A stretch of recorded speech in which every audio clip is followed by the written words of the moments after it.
We're Big Way Media.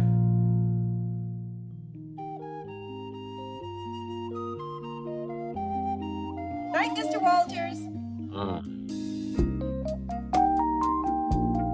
You see that guy over there? Now, he's an actor. The guy on the phone, he's a prize fighter. Me, I'm a cab driver. I'm the only cab driver in this place. Hello again, everybody, and welcome to Night, Mr. Walters, a taxi podcast. I am your co-host, HP, and with me, as always, is my co-host, Father Malone. Father Malone, how are you this evening? Bazongas of feet. I can't wait to get to it. Thank you very much. A reminder, we are doing these shows in broadcast order and not order of filming. So we are going to cover, this is an interesting episode for us, Father Malone. We're going to be covering a two-part episode. I'm just going to call them collectively Memories of Cab 804. Originally, it was 804 Part 1 and Part 2. This was written by Barry Kemp and, of course, directed by James Burrows. Now, this is, as I said, a two-part episode, which is shot as a pickup episode. Are you familiar with the concept of pickup episodes, Father Malone? No, I have no idea. Tell me. A pickup episode is comprised of bits and pieces that are shot at odd times, sometimes after the episode has been shot live with an audience and the audience members have gone home, or there's technical reasons why they had to reshoot it. But basically, these are shot at odd times, bits and pieces over time, and then they're assembled typically for economical end-of-season shows. And according to Frank Lovey's in the official Taxi Fan Guide, some of the very first taxi scenes ever filmed were shot for this two-parter. I'll give you an example. The scene with Tony was shot on the Queensboro Bridge, which was shot the same time the opening sequence was shot, which is famously features Tony driving the cab. Hey, what do you know about that? That's great. So effectively, in the middle of their first season, what the creators of the show have done is made a clip show. It's kind of genius. It is, and it goes beyond what we would think of. When I think of a clip show, Father Malone, I think of somebody who says, "You remember that time we were in the house and something happened," and then they do a flashback to a previous episode that we've already seen. Right. That's exactly what happens here, except it's all new material. It's all new material. I don't know that this is a practice that still goes on today. I was kind of tickled by that, the realization that this is a clip show, but the clips are all new. You remember when most shows would present a clip show and they would have like a special guest come by, like Lucille Ball on the set of Three's Company, telling us about the characters, like, let's meet Chrissy. And then we get a whole series of clips of Suzanne Summers. I hated those versions of clip shows. Like, this is a much more subtle version of the clip show. And like we said, it's all original material here. So that's at least good. By the way, the first clip show ever was Robinson Crusoe of Clipper Island. It was a serial in the 1930s. While they were filming, there was inclement weather that impacted their location filming. So to make up, because they had to put these out week after week, they made a couple of remembrance segments with the characters sitting around saying, remember when we fought that guy at blah, blah, blah? And then they showed scenes from previous episodes. That's the first ever clip show. Wow. Very, very cool fact. And like serials, we get a title card at the beginning of this episode. We get Memories of Cab 804. By the way, this isn't the last one of these episodes. We'll see. I will say, just spoiler alert, this is probably my least favorite of these pickup episodes, these two-parters that typically happen at the end of the season. But that doesn't mean it doesn't have its charms, and we'll talk about that. We kick things off, and the opening B-roll of this episode is actually a shot of cab number 804 driving through the night. It's not apropos of any action on the screen. We just see a nice shot of a cab driving through night, cab 804. I loved it. Both of these episodes, parts 1 and 2, they're a B-roll extravaganza. And I love it. I love all of the shots of New York at the time period. And I love that the crew weren't just giving us the standard, we're following the cab. We get a lot of pushing shots, following behind a cab that are great and effective, and I don't know. And lots of characters getting in and out of the cab, like a lot of location work there. Anyway, sorry. I love B-roll. I could not agree with you more, because it's like a little cameo of what New York was. We've talked about this in previous episodes of the podcast, and it's great. But we see a lot of that here because I think through necessity, they need to pad the episode times a little bit to show a lot of B-roll. We open up actually in the garage again. Alex, Bobby, and Tony are going over the racing forms. They're going to go to the track, right? Maybe the biggest surprise of the whole episode is they're waiting for Burns to come back. They won't go without Burns. I think he's going to talk to the horses because he's a hick. Maybe that's part of his forestry training is he can, the horse whisperer or something.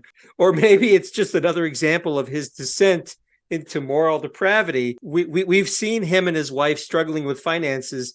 Now we have evidence that he's blowing his money at the track. It points to a darkness we'll come to in a little bit. Oh, yeah. So Bobby nervously asks Louis where Burns is. He should have been back a long time ago. Just around that time, Louis gets a call, and it sends him into an instant rage. He goes from 0 to 100 like that. And Louis angrily informs the other cabbies that Burns had a wreck. He's wrecked a cab. Rieger starts to defend Burns until Louis tells him that it was cab 804. That just the mention of cab 804 sets all of the cabbies off. Even Rieger, who has been John's staunchest defender, is suddenly very dubious about letting Burns off the hook. I think Elaine appeals to Rieger, and Rieger says in a very cold manner, he says he shouldn't have wrecked 804. Did you have the same vibe? It's almost like a post-hypnotic suggestion that sets all the cabbies off once they hear 804. Well, we've all worked at a place where a piece of equipment or some element of the job is preferred over others. They have some sort of attachment to it. And everyone here at the Sunshine Cab Company has had a personal experience in cab 804 that has touched them in some way. I imagine when they're giving out the cab assignments each evening, they're all kind of secretly hoping for 804. And now those dreams have been dashed. Why? Burns. But before we get to that, I do want to mention the most important part of the scene, which is that Nardo shows up in the rest of her separates, her corduroy separates. Last episode, we got a vest and slacks. Today we get the blazer and the skirt and a red blouse underneath. That's oh my God, she's so spectacular. Another nod to the costume designer. She looks fabulous. I mean, this is like a metaphor for the ages, right? Burns, the most hated, despised cabbie, has finally damaged something near and dear to all the rest of the cabbies' hearts. There's no going back from this. HP, let's just get into it. I've been charting the decline of John Burns since he joined Sunshine Cab. And what started out innocently enough, just the tale of a young man being seduced by the various terrible traits of his cabbie brethren, has now turned into something else. I think this episode marks the opening salvo in the Burns Astopheles, his plan to ruin Sunshine Cab Company, right? He's finally gone all the way over, right? Whatever dark urban power that undulates in New York City has finally taken hold of him, and he's out to destroy. I haven't forgotten Kitty Genovese. Clearly, neither has John Burns, and it begins here. Nothing is forgiven now that everybody knows it's 804. They were all willing to make excuses for John, but this is a bridge too far. Tony makes the comment that another month and 804 would have set a company record for 500,000 miles, which if you look at these cabs and the condition they're in, that's something special. Maybe it needed to be retired. Maybe, but doesn't someone say like, oh, I love the 804, you'd put it in drive. Low, it went into low. Yeah, Alex Rieger, waxing like about 804. I think that goes against your point. I think 804 was one of the few cabs that was in good condition for its age, for sure. I'm just saying, if they loved it all so much, maybe they could have treated it a little more tenderly and not given it to John Burns. Maybe if it's that special, if it's that magical, you don't let the goblins near the unicorn. They're going to kill it. Now none of the cabbies want to go to the track. They all want to stay. This has become like a show where somebody has a horrible accident and oh my God, the Tuscadero got banged up by the Valachi brothers. Like, what's going to happen? Can we get, was it Leather or was it Pinky? It was Pinky Tuscadero got in the accident because Leather Tuscadero needed to serenade us because it was Susie Quattro. Oh my God, I've fallen down a 70s rabbit hole. Get me out of here, HP. We digress. So they all want to stay. The cabbies want to stay in the garage and find out how bad the damage is. This sends them off into a reflective mood, and Alex kicks off the storytelling by noting the irony that he originally picked up Burns in 804, continuing this metaphor of this destructive force being known to the cabbies right from jump. Interestingly enough, this was shot for that first episode, but was not used. So we have this little mini scene where Burns gets into the car. He's a yokel from wherever. And he, in a bid to make conversation with Alex, he starts messing with the safety shield and pokes it. And the safety shield falls on top of Alex as he's driving and makes him almost go off the road, which at that point, Alex, echoing the audience sentiment, Alex muses, I should have known then, because we all should have known. He should have known. Now, here's where the episode kind of turns into the anthology film Tales from the Crypt, the Amicus production Tales from the Crypt, because each of the characters in turn starts to tell us their dream. No, and it's not the dream here, but it's what they actually, what actually transpired in the cab. But take note, in keeping with the theme of the darkness at the heart of John Burns, all of their stories are a little bit off, a little bit dark. There's something going on at Sunshine Cab. Is it ironically named? Perhaps. I think so. And I also want to say that these are all highly unreliable narrators. So as we describe what happens to them or what they say happens to them, bear that in mind, particularly Nardo's story. But we'll get to that in a minute. Particularly when Wheeler opens his mouth about anything. Right. Speaking of Wheeler, it's Bobby's turn to rhapsodize about 804. In his telling, he was driving 804 when there was a rash of robberies. There was somebody mugging cab drivers. Bobby started carrying a piece with him, like a 38 special. No, it wasn't a 38 special. A 357 is what it is. Wheeler's driving 804, and a guy comes and tries to mug him. I was struggling to try to remember. I've seen this guy before. The robber is played by a fellow named Scoey Mitchell. Did you know Scoey Mitchell? I do know Scoey Mitchell. I know he starred in a 1970 version of Barefoot in the Park, an all-black cast version of Barefoot in the Park that only lasted a few episodes until he quit. I know him from there. I also know him as Richard Pryor's dad in JoJo Dancer, Your Life is Calling. That's where my familiarity with him. And no, and his brother Billy Mitchell is a pretty good jazz pianist. That's my sum total knowledge of Scoey Mitchell. The name Scoey also just sends me into a tailspin into The Simpsons, because they had a parody of Arnold Schwarzenegger with a character named McBain, who was always fighting Mendoza. McBain's partner, who's kind of based on Danny Glover's character from Lethal Weapon, but bears an uncanny resemblance to Scoey Mitchell, is named Scoey. So every time I see the name Scoey, all I can hear is the Harry Shearer voiced McBain saying Scoey. See, and I thought when you talked about Billy Mitchell, I thought you were going to say he had a brother who was pretty good at Pac-Man, referencing, of course, Billy Mitchell, who had the perfect Pac-Man game. You will never hear me refer to that man. No, he's loathsome.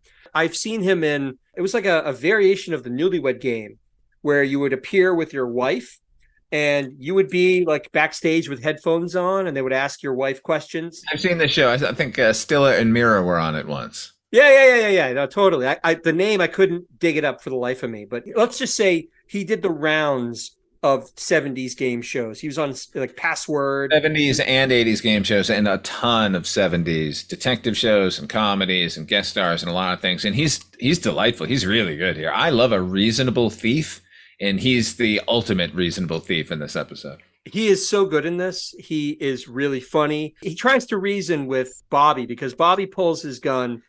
This guy has his gun pulled, and he basically just tries to appeal to Wheeler and say, look, son, you don't have to do this.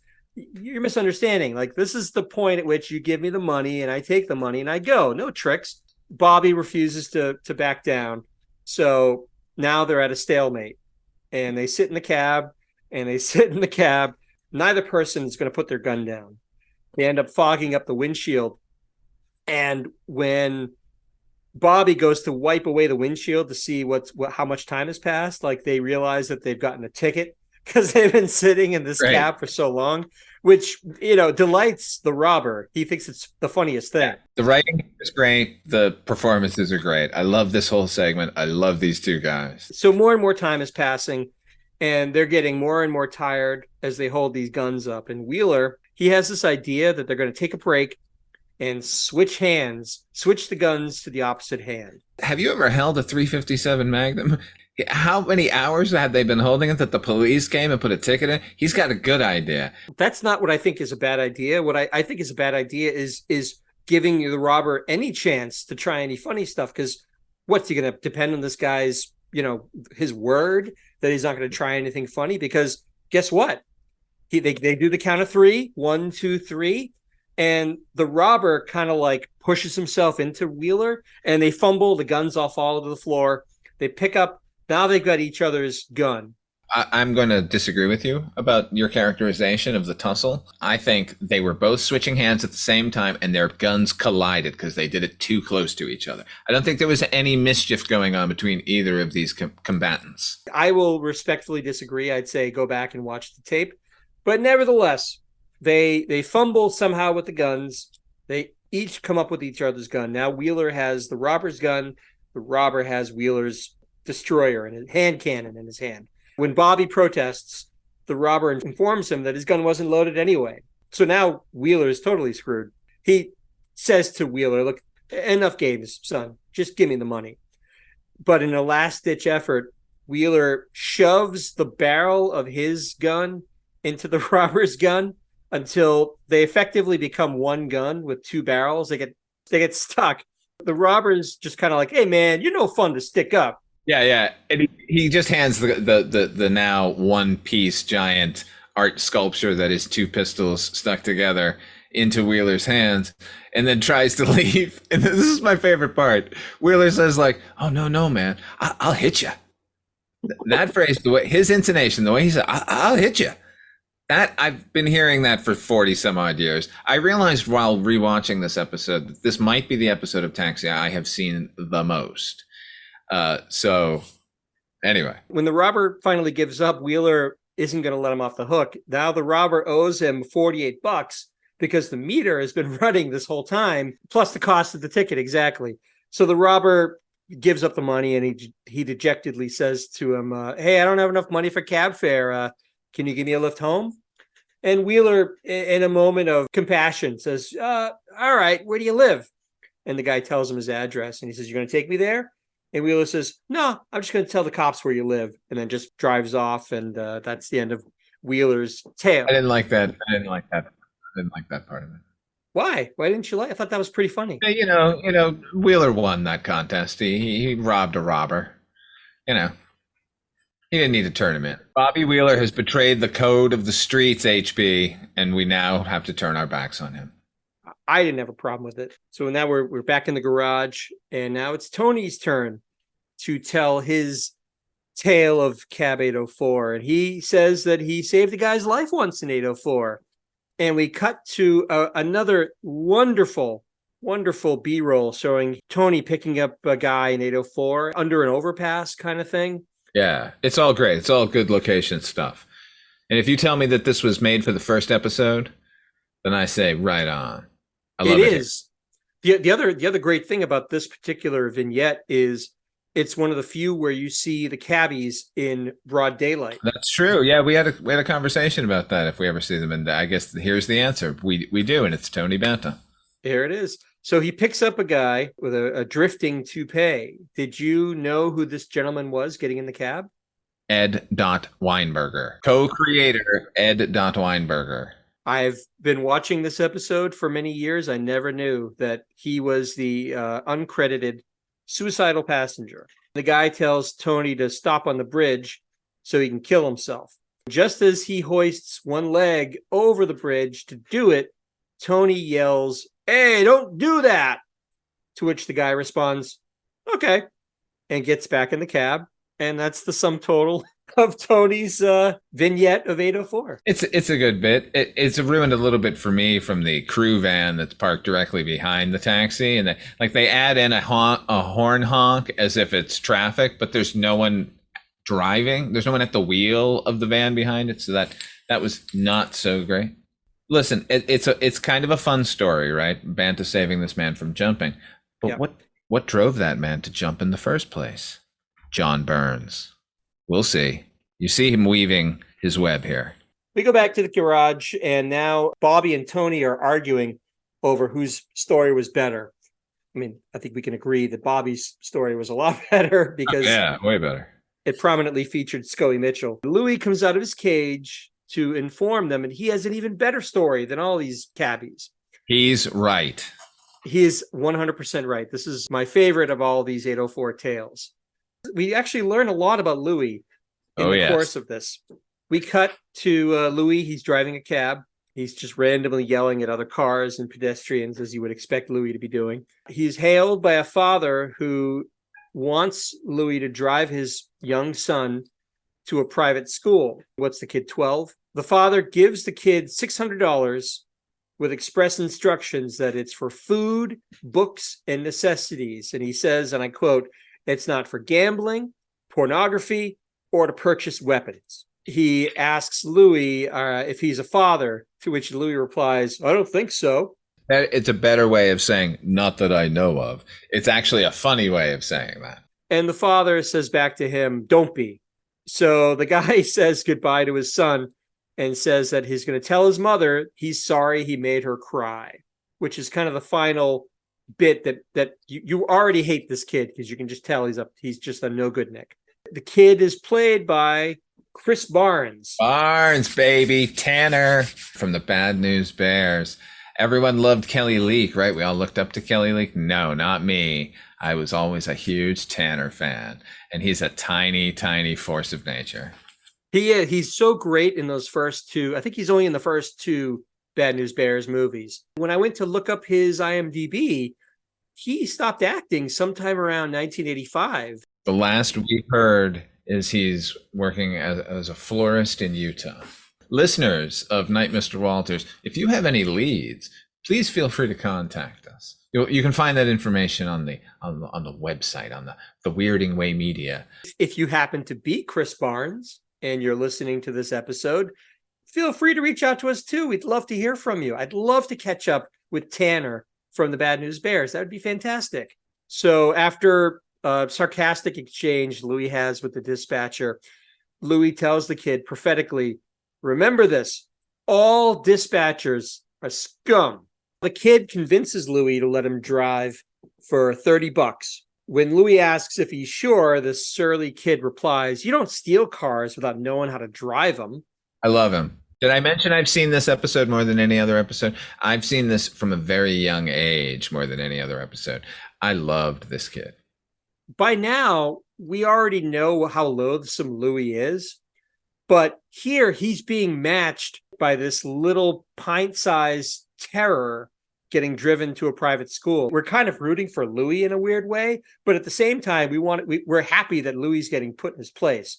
When the kid goes in the front seat to start driving, he picks up this, he's like, "I don't need this," and there's a cushion that Louis has to sit on to raise him up. Pillow. So I don't need this pillow. I wrote the line down. I loved it. Yeah. Yeah. Which is funny. Louis De Palma no doubt is tired, more than tired, about being compared to a child because of his height. And here's a child who's his match in every single way.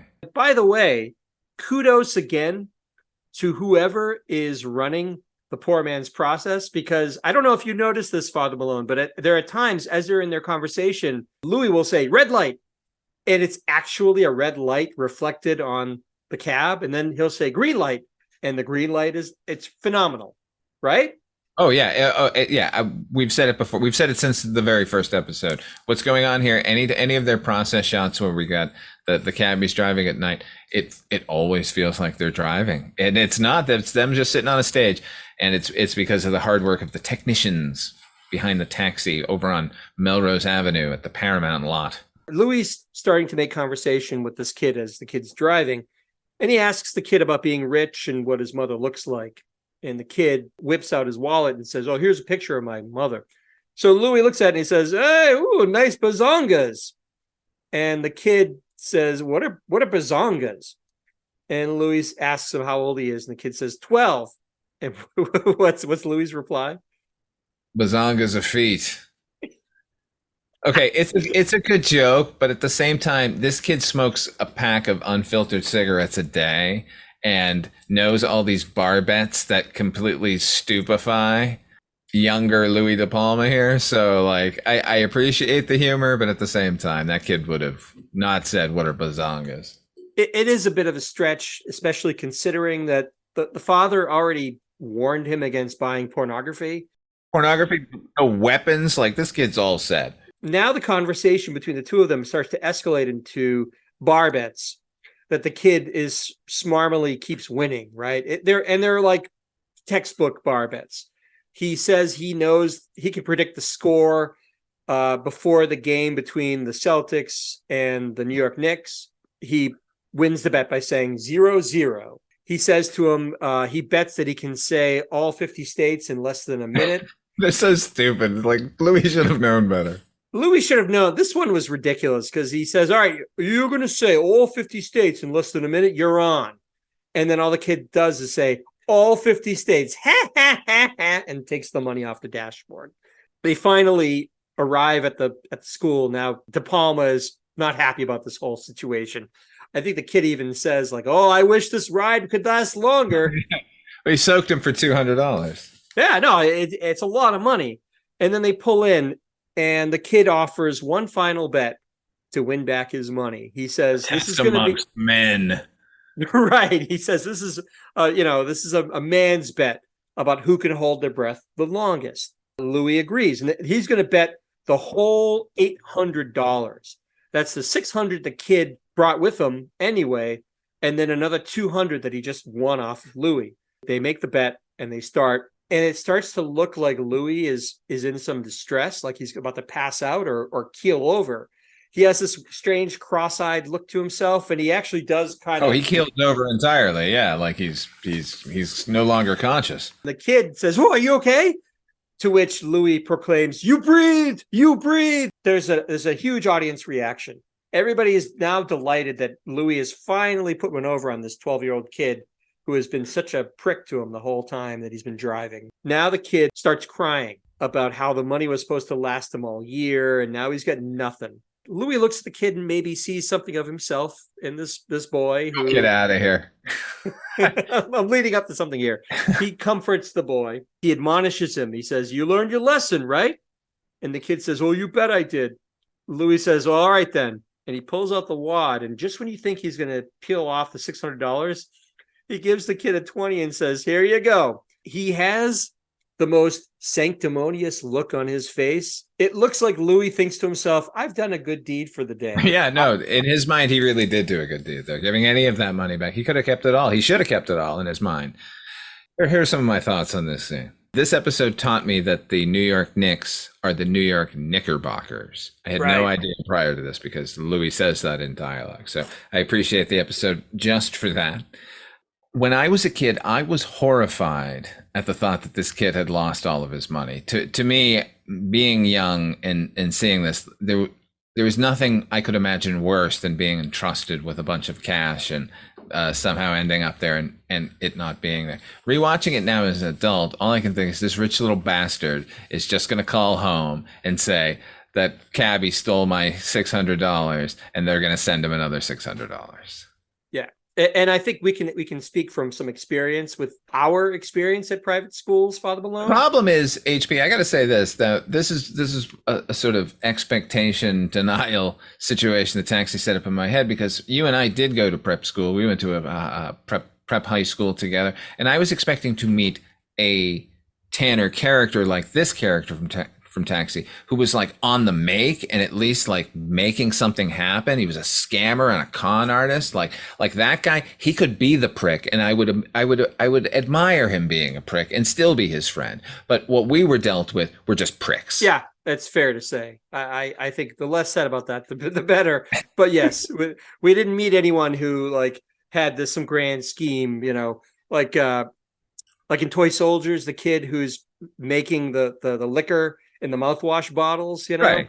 Or Clint Howard in Rock and Roll High School. There was no sort of cool scammer guy. So that's Louis' story. We're now back to the garage again. And Elaine, Elaine, you can't keep Elaine down. She's Miss Optimism. She says, well, maybe look on the bright side. Maybe it's just a fender bender. And right then we see the object of our ire, Burns. He walks in. He keeps proclaiming that everything's all right. He's fine. Nothing to see here. He's fine. And then right behind him, the tow truck comes in with the totaled, demolished Hulk that was 804.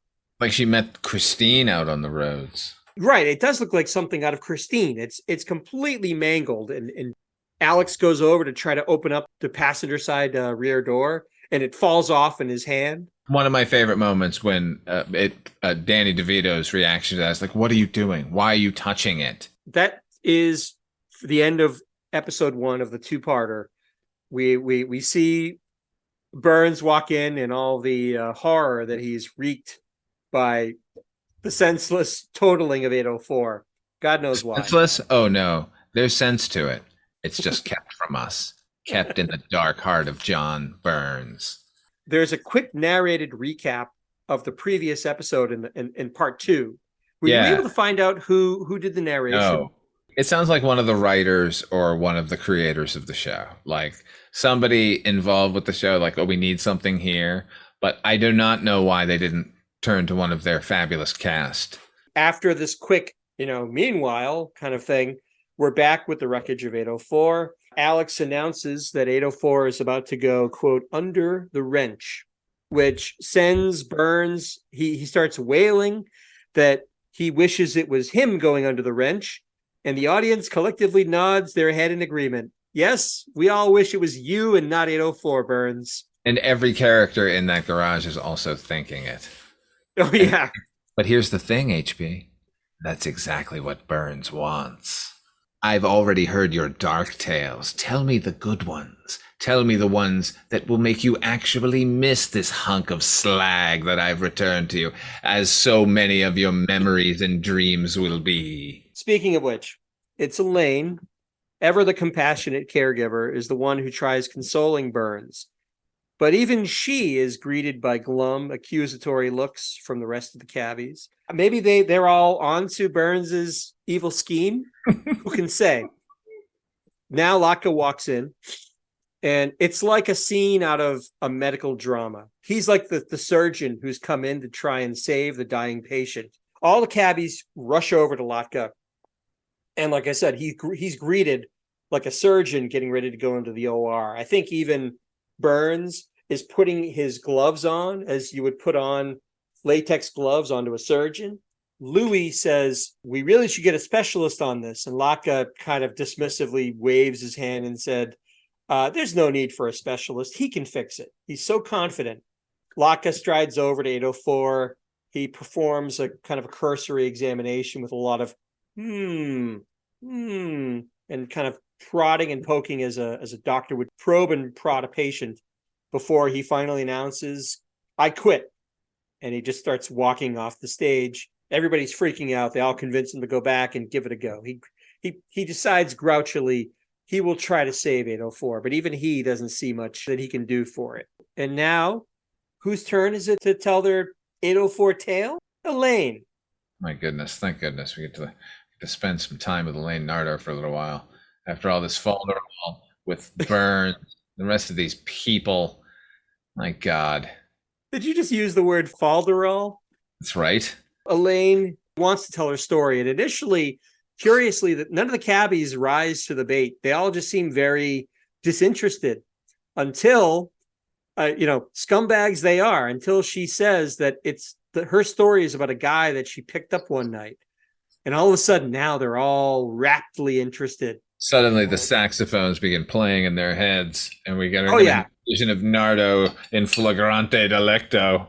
Alex brings up the fact that Nardo in the past has stipulated she has a no passengers rule for dating. But she says this one was special. Oh, baby. She's in the cab. She's driving around. She picks up a fare. And who does she pick up in the cab?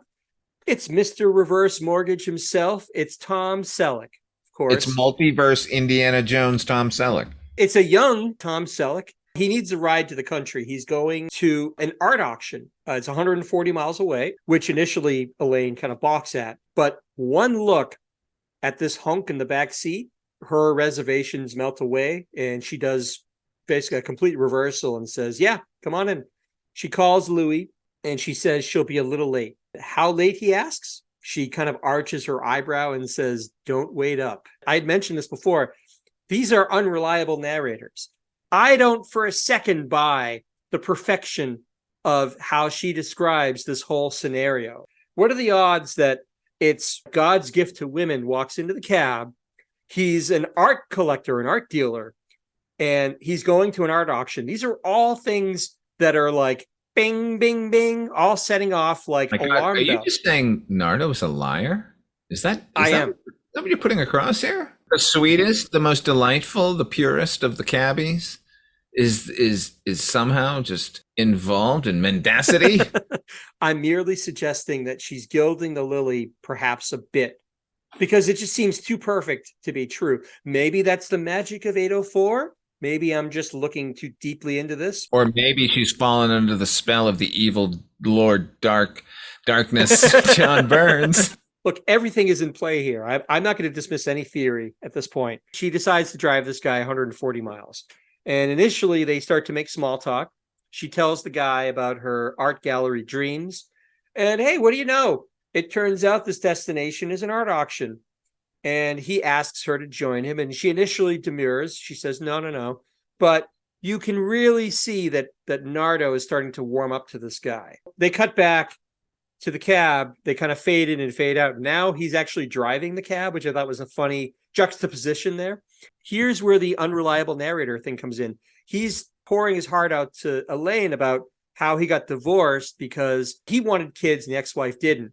HP, listen, I know you keep accusing her of lying. You keep saying gilding the lily, but she's lying.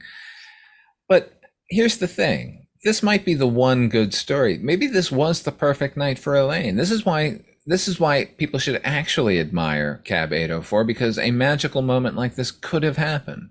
And it still ends tragically. Maybe I'm just looking at it with too jaundiced of an opinion. I trust Elaine Nardo. Clearly you don't. Maybe not. Hands off. She's my girlfriend now. So they're driving, and even she admits at this point, when he says he wanted kids, she didn't. Even she says to herself, like, you're too perfect. They finally pull up to a stately mansion. It's the end of the line for Mike Belden. Now we know his name. His name is Mike Belden. Oof, what a terrible name. Terrible. See, it's like George Glass. It's phony. Phony as hell. He asks Elaine to spend the night with him, confessing that this might be his only chance because he's got to fly to London the next day and he doesn't know when he'll return. Elaine is conflicted. She's very conflicted. But finally, she says she just can't do it. They share a kiss, very passionate kiss, and he pays for the ride with $100 tip. Oh my God, $100 tip. Did he pay for the ride and give her $100 tip, or did he just give her $100 bill? Because all I saw was him hand her $100. No. He paid for the ride, and then he says, and this is for you. And she says, $100. I can't. She refuses. He says he wants her to think of it as a down payment on her art gallery, which is very sweet. And she jokingly asks him, well, what would you have given me if we'd spent the night? Oh my God, memories, baby. That's what he says. He says in the tenderest of tones, he says, a very sweet memory. And just as everybody is kind of clutching their chest going, oh, this guy is too perfect, over the radio, Louis comes on and says, you're better off with the 100, because he's been listening. Apparently the radio has been on through this whole trip. Right. And Louis's been spying on them. And of course, Elaine is mortified. But you know what? Mike Belden, he's fine. He's like, you know what? That's cool, you know. Because he's a perfect guy. He's a perfect guy. You know what? Here's the thing now, HP. We have corroboration. There's no gilding of anything. Louis De Palma heard the entire affair. In this segment, I'm going to call Memories of Cab 264, because that's the cab Tom Selleck gets into, not Cab 804. This is why Mary Lou Henner is worth her weight in gold. Watch her performance in this scene. When she's driving the cab and having this conversation with Tom Selleck, Elaine Nardo never stops driving. Compare it to the very next scene where Tom Selleck is driving. He is the absolute worst at fake driving a car. He spends the entire scene basically not taking his eyes off of Nardo. And who can blame him? But it just made me very, very nervous. Near the end of the scene, I counted. He kept his eyes on her for 5 seconds. And then they cut to an exterior, and the car is going through this winding wooded road. This is now a horror story going on. I expected them to go off a ravine. Yeah, bad fake driving is one of those things that once you notice it, it takes you out of the scene almost completely. I think they oversold the idea that he just can't take his eyes off of her. Drive the car, Tom Selleck. I now have a question about the end of this. Her fond memory of Cab 804. Okay. Now, it's wistful because this was the perfect man, and it's the one that got away. But it was a magical evening up until then. Now, let's say that Mike Belden got in the car and was a dummy. Did not promise any of the potential boyfriend material, right? Yep. Would Nardo have fucked him? I say yes. See, and I was going to say no. Really? If that guy got it. Now, we were talking about the 70s and the permissiveness and certainly the slippery morality of here. And certainly Nardo has boasted of her sexual prowess on occasion. If that guy gets in her cab and she's like, I'm never going to see this guy again, and he's a dummy, and I don't really have anything in common with him, but you know what? Look at him. I'm going to have to agree to disagree, because to do that would be to ignore the fact that she has a very well-established moral compass, and we see it in every episode. I can't see her throwing that all away. And the fact, how could she live with herself, with her kids? I bet she's done it. We need a separate episode, like Memories of Cab 222 or something like that, you know, where all the real bad stuff happened. So now Elaine says that it's Alex's turn to tell a story. Now, I thought he already told his story, the dumb story about how Burns almost killed him by pushing the safety shield onto his head, but apparently no, that's how they padded out part 1 when they figured out we have enough material to make 2 episodes. Sure. And after paying a little lip service to the idea, Tony says that Alex probably has the best story of them all. And Alex, I like that Alex kind of gives him this wink and was like, you bet I do. Hey, what are the 2 stories that he suggests before he lands on the pregnancy one? Alex's other 2 stories that he references about 804 before he lands on the one he discusses. He had 2 stories. One was about a contortionist who insisted on riding in the trunk. And the second story is about a woman with a head of lettuce who insisted that it was alive and was asking Alex to ask it questions. Both of those would be better stories than the story we get. Probably. We go into Alex's story, and it's wintertime, and an expectant father and his girlfriend hail Alex to take them to the hospital. She's very pregnant. She's about ready to deliver her baby. Who's the father? It's a familiar face. Inigo Montoya. Alex Rieger killed his father. He needs to prepare to die. It's Mandy Patinkin. It's crazy to watch this episode where not only does Tom Selleck feature prominently, but Mandy fucking Patinkin. This is, yeah, man. Obviously, he's known, like you said, for Princess Bride, and he's a big Broadway performer. But for myself, I prefer to think of him as Detective Sam Francisco in the criminally underrated movie Alien Nation. That is a good movie. Rockne S. O'Bannon wrote that one. If anyone listening to this has not seen it, I recommend that you do. You will not be disappointed. It's a great movie. His girlfriend, I guess we find out, is named Regina Bath. Like a Batman cutout, you know, like one of the like Bath. Sure, Tiff. Biff, bam, boof. She has no real credits of note. However, she starred in a 1976 movie called Atlantic City Jackpot, a.k.a. The Money, which also featured Danny DeVito. Danny DeVito as the bartender. Are you familiar with this movie, Father Malone? Yes, actually. You are. Was it I couldn't get much information. Was it a comedy? Was it? Yes, let's say comedy, actioner. I saw it as a kid. I have no recollection more than that. I do remember Danny DeVito in a lot of things early on. And certainly I was always willing to watch because I liked him from Taxi. The movie that I was surprised to find him in that I had no awareness of until I saw it was a movie called Swap Meet. which was your garden variety drive-in TNA flick, and DeVito features prominently in this movie. Have you ever seen that? I haven't. Now I'm going to have to see that. John Grease is in it. Oh, man. Oh, yeah. I'm definitely going to check that out. Yeah. Swap Meet. Reminds me of like, Scavenger Hunt. It's a terrible movie. Don't get me wrong. It's bad, but it's pretty cool. Is it worse than Going Ape featuring Danny DeVito and Tony Danza? Yes.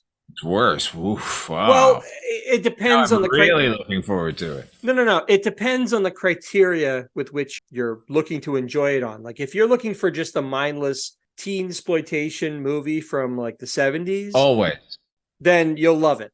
But if you want a timely drama about a man and his two apes who figure into an inheritance, then Going Ape is what you should go with. Well, Going Ape has Stacey Nelkin in it. So that's speaking of 70s, 80s actresses. And she was also in Get Crazy.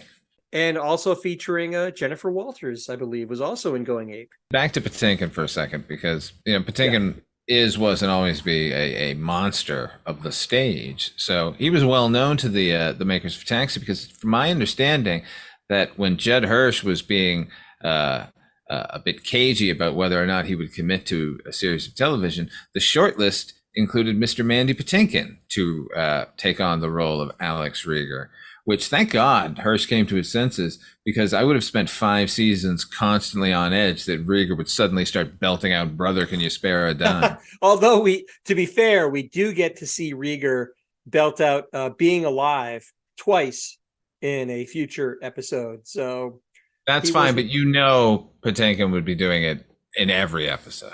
That would have become one of the character's unfulfilled ambitions. Right. He wanted to be an opera singer or something. Yeah, precisely. Mandy Patinkin was, I don't know how far up the list he was, but I know that he did. I've read in the Lovey's book, I think Tony Danza discusses how when he went in to do line readings, he read with Mandy Patinkin, which lends credence to your theory that he would have been on the short list. So that's pretty cool.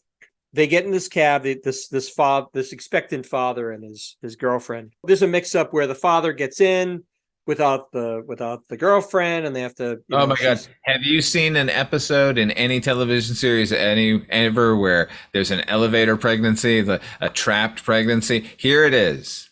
Every single one of those cliches are here. He's bumbling about this. He's really on board until the actual pregnancy starts, and then he's failing and failing and failing. He has to get in the front seat and everything. Oh my God! It goes south from there. He's trying to project confidence, but once it becomes clear that her contractions are coming too close to really make it to the hospital, he starts to lose his calm.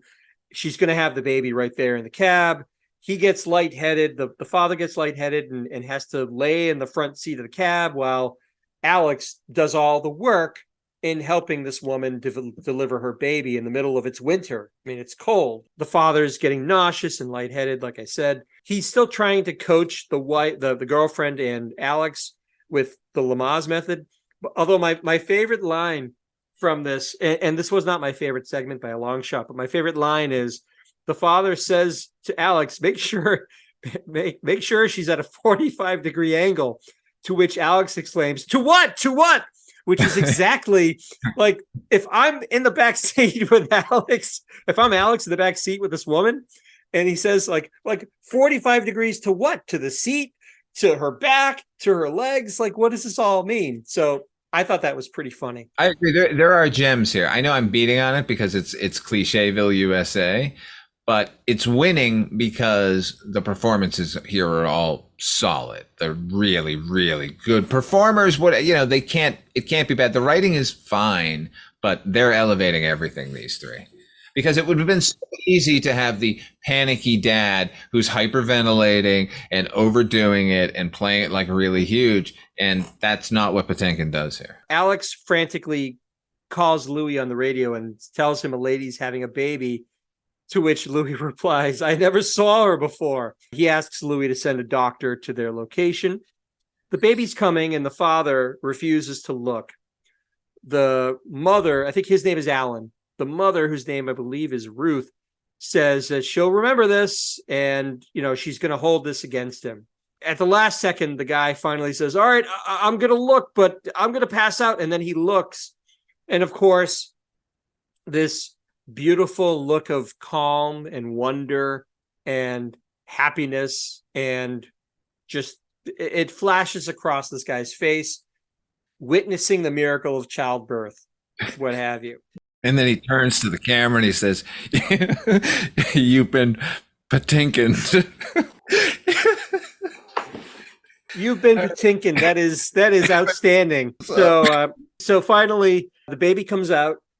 The father is looking on with pride and love and everything. And Rieger wraps the baby up in his jacket because it's winter, and everybody's happy. They thank Alex and they ask him, since the baby doesn't have a name yet, what's your name? They don't even know his name. And he says, Alex. Mandy Patinkin replies, maybe we'll get you a bottle of scotch. So vaudeville. Yeah. Okay, look, I think this is a nothing segment. I did not enjoy it. I think all the performances are really good, but I will point to one thing that might redeem the episode. We talk about business, about little bits of business that actors engage in. When they say, what's your name? Alex says, Alex. And Judd Hirsch points at his hack license, which the audience can't see. That's a really great bit of business that made me like the segment a whole lot. So thank you, Judd Hirsch. It's a great bit of business, and it helps, again, to create that verisimilitude that they're in the cab. His hack license is there. Even if we don't see it, it's there. And it would make sense for the character to point that out to a passenger. Maybe he's pointing because he wants them to see the spelling of Alex, right? Or something like that. Maybe. Anything. Oh, no, anyone would do it. Like, what? My name, it's right there. You said it best. This is really a nothing segment. There's really not much, the previous segments. I mean, obviously Wheeler's was great, and Nardo's had its moments. This was not a great feature for Rieger, unfortunately, but nevertheless, we cut back to the garage, and now Latka emerges. Oh boy, here we go. He's finished his work on 804, and the cabbies rush over.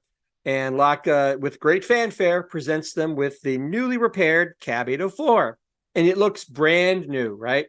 Oh, yeah, it looks great. Nothing could go wrong here. The cabbies are delighted. They are just so happy to see 804 looking good. There's some debate over who gets to drive it first, right? Tony says, hey, I saved a guy's life. And Bobby says, well, I saved my life. And Nardo says, well, I found the man. At this point, HP, they should have had a clip show where they all remember. They're remembering to decide who gets to drive Cab 804. We call it Memories of Cab 804 Part 3. There's some haggling about who should drive it. Alex finally insists that he has the best reason to drive it because he welcomed a new life in the back of Cab 804. I think Louis says, the man is right. The man is right. And he hands the keys to Alex. He's about to get in the car, and Latka comes over to him to give him some caution about 804. I think the first thing he says is be careful of the steering. This is great, this whole sequence between the two of them. Watching Latka be serious is one of my favorite things on this show. I think he says, watch out because sometimes you go this way, the car goes this way. Alex, he says, okay, I'll be fine, Latka. And he gets into the car, and then Latka goes on to say, all right, well, the brakes are very good unless it's very wet or very dry. To which now you see Alex kind of looking a little more worried about it, but he still gets into the car. And then Latka leans in again and says, oh, and don't go over 25 miles an hour or the transmission will go kablooey. It's a better description than that, HP, where he tenses his fingers up and says, just right. Just mind explosion. You can see Alex is kind of apprehensive about the whole thing. He turns the ignition, and what looks suspiciously like some off-screen stagehands rocking the car. My God. It's awful. I was expecting the Bluesmobile exploding in Dealey Plaza, and instead what we got is exactly what you just said. A bunch of stagehands shaking it and some smoke pouring out from the engine. The little box on the top that says taxi on the roof of the car tumbles over. That made no sense at all. Like you said, there's smoke coming out of the hood, and Alex says, on reflection, I believe I delivered that baby in 803. Dun, dun, dun, dun, dun, dun. Vaudeville. Basically, he gets out of the car and they kind of walk away, and that's it. That's the end of this two-parter. As is our wont, let's talk about the good.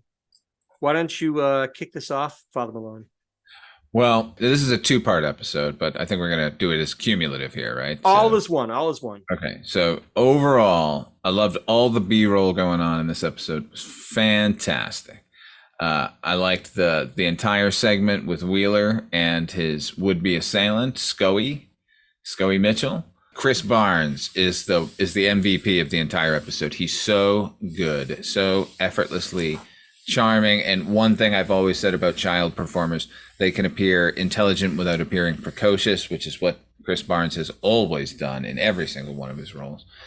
He's a great addition here. I learned a few bar bets from the episode. That was good in my youth. A lot of good Nardo. That's all I can say, really. No, and I echo so much of what you just said. I have written here the B-roll during Tony's segment is exceptionally good. Elaine's segment is very sweet, but if not the product of a somewhat unreliable narrator. We've talked about that. Louis' segment has some great laughs. His is probably the one with the most laughter, the best jokes. It's what I'm looking for from a Taxi episode, is that segment. Wheeler's segment is really good also. It's always good to see Burns be the target of so much cabbie ire. I think too often they end up making excuses for him. It's nice finally to see that he's done something that even they can't forgive. I kind of like that.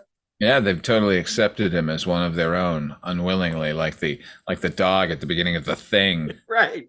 The bad. Let's talk a little bit about the bad here. Part 2 is the bad part of this entire thing.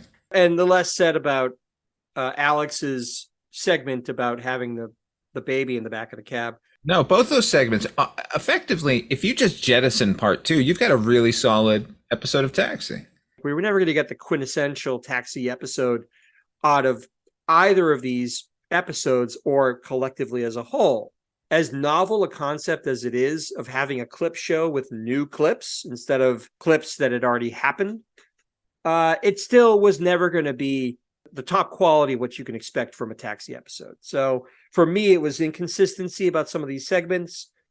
It felt a little bit overlong in places, like they tried to take what you had said, which is a single episode of Taxi, a good single episode, and make it into two somewhat mediocre episodes of Taxi. You can probably say that that's a feature and not a bug, and that this was by design. Yeah. Let's talk about yellow lights then, our favorite segment. What does a yellow light mean? A reminder, we're working on a scale of 1 to 5 yellow lights. 5 yellow lights is the quintessential perfect Taxi episode. 1 yellow light means I will never watch this episode again if I can help it. I have to give this episode 2 yellow lights. It's great in part.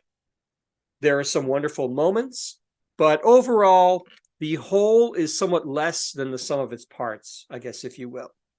Good pieces didn't make an especially cohesive or good whole. If we're looking at these, and again, we're judging this as one long episode as opposed to a two-parter episode. So I'm giving it 2 yellow lights. How about yourself, Father Malone? I want to give part 1 3 yellow lights and part 2 1 yellow light. So I'm giving overall 2 yellow lights to the episode. I'm echoing you.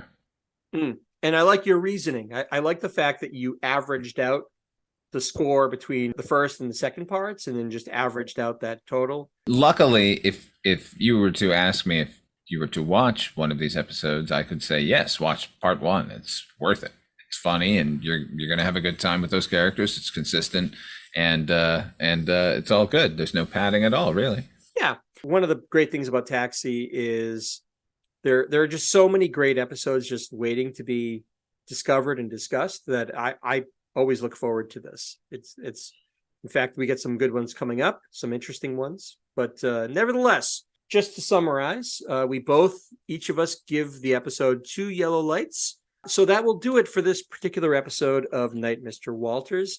Father Malone, where can people find you when you're not hanging around the garage? If I'm not hanging around the garage, I'm hanging around the Night Gallery. That's my show, Midnight Viewing, the Night Gallery podcast, which you can hear over at weirdingwaymedia.com. It's one of a few things I do over there. How about you, HP? What do you got going on? A lot of stuff on the Weirding Way Media Network, including this fine show, Noise Junkies, which is our music podcast that the two of us do with Heather Drain, the wonderful Heather Drain. I also have done a little bit of work here and there on Dark Destinations, which is Father Malone's wonderful audio drama podcast. I would encourage everybody to listen. It's my favorite. That'll do it for this episode of Night, Mr. Walters. For myself and for Father Malone, thank you so much for listening, and we'll see you next time.